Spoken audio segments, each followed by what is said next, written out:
Chers abonnés des Plumes Conscientes, voici un excellent livre que nous offre Pichi Banda. Rendez-vous sur l'île de Gorée, un roman paru aux éditions Le Grand Miroir, imprimé en 2007. Pour ceux qui ne le connaissent pas, Pichi Banda est un psychologue, chroniqueur aussi. Il fut réfugié congolais en Belgique, où il vit toujours d'ailleurs. Il a publié, entre autres livres, le fameux Un fou noir au pays des Blancs, roman dont le tirage dépasse aujourd'hui les 15 000 exemplaires. Le spectacle tiré d'ailleurs de ce livre connaît un succès international et Rendez-vous sur l'île de Gorée est inspiré de ses tournées aux Antilles. Willy et Allegra, ce sont les principaux personnages de ce roman. Ils ont beau être follement amoureux, leur relation semble compromise. Monsieur Vassar, qui a sa propre lecture de l'histoire de l'esclavage, refuse que sa fille épouse un Africain. Toutefois, les jeunes gens ne perdent pas espoir. Ils projettent de lire l'histoire à partir de l'Afrique et de faire la route de l'esclavage à l'envers. L'amour triomphera-t-il des rancœurs? C'est la grosse question. Et c'est la trame de l'histoire, justement, que je vais vous laisser découvrir. Mais du moins, ce livre a le mérite de capter l'attention du lecteur, si bien qu'on n'a pas envie d'arrêter, même si on a autre chose à faire, car Pichi Banda est un auteur qui décrit toujours la réalité avec beaucoup d'authenticité, sans perdre son humour légendaire.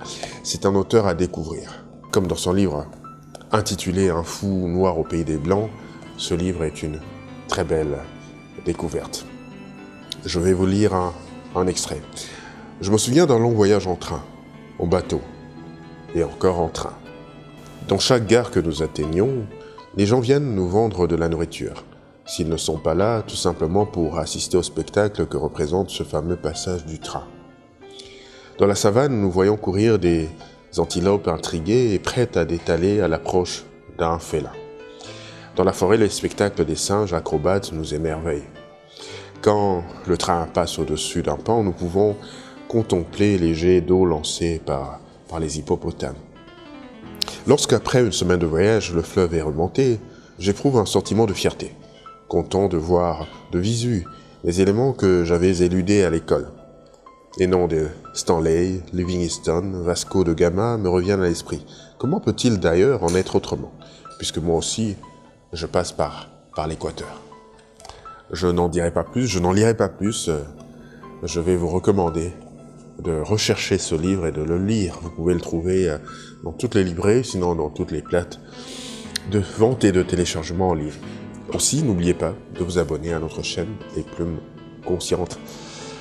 Lisez, lisez encore et lisez toujours. La lecture est un régal pour l'âme, la lecture est un délice pour l'esprit. Elle participe à notre accomplissement. D'une part en tant qu'individu, et d'autre part, bien sûr, en tant que société. Au revoir.